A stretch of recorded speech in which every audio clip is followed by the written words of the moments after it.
Roster sizes. Okay, this is a big one, man. This is, kind of slips under the radar until you kind of, this is part of the vetting process when it comes to, schools and figuring out the right choice of school that fits your criteria. And this is a huge one here because of the increases on roster sizes, what we're going to talk about right now.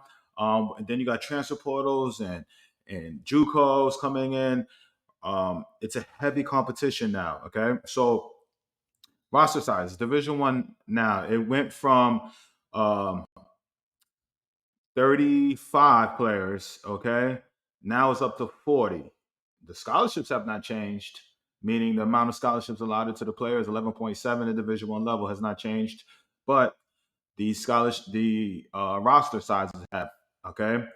Um, a lot of times in the past you had 25 to 7 man, 25 to 27 uh players out of that 35 man rosters, usually with scholarship players. All right, now that goes up to 32. Okay. And then you got the 8 walk-ons. Okay, that number of walk-ons has not changed. I mean, they could have more walk-ons and give more scholarship money to others, but the average usually it's around 8 walk-ons per team. Okay. Now in the fall, you may walk in Division 1 level and have 50, 60 kids. All right, and they have to trim that roster down to 40. All right, by going into the season. You heard me right. So they have 50, 60 kids, and now they have to trim that roster down. And it's just not at the Division 1 level. That goes on to now Division 2. You have a roster size. It's kind of, I'm gonna say unlimited, but usually only 25 can travel on the road in Division 2, but you can essentially have roughly around the same amount of roster spots. Okay. Now the Division 3, same. And then NAI and JUCOs, you get a lot of players too. Now the difference between a lot of NAI programs, and we could talk about NAI a lot. Um, that's a big, a lot of people sleep on NAI, but they also have JV programs. So they may have 50, 60 kids, but they usually keep them more and they keep them in the JV program.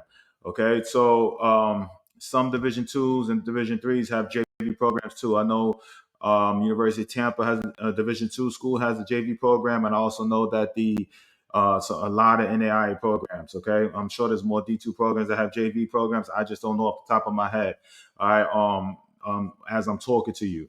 So yeah, roster sizes are huge, and that's something that you need to ask the coach. How many he's going to bring in, where you stand, and all of that. Especially we talked about in previous recordings, walk-ons and preferred walk-on slots.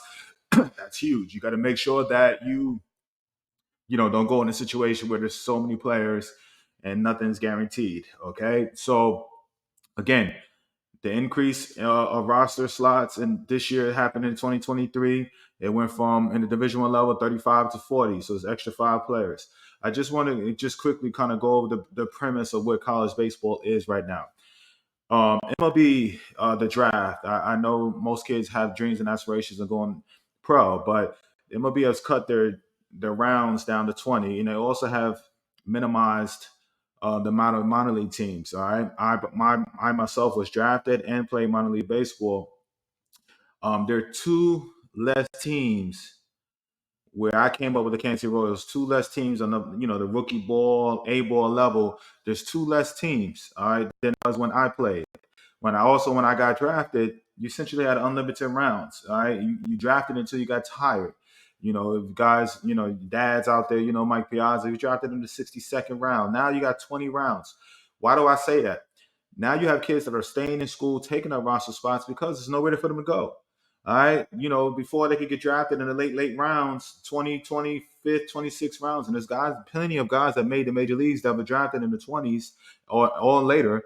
Okay. But now that's not there. Okay. So if they have eligibility, they're going to stay in college, which takes up those roster spots. And then you got grads and somebody, I want you guys to pay attention to the College World Series.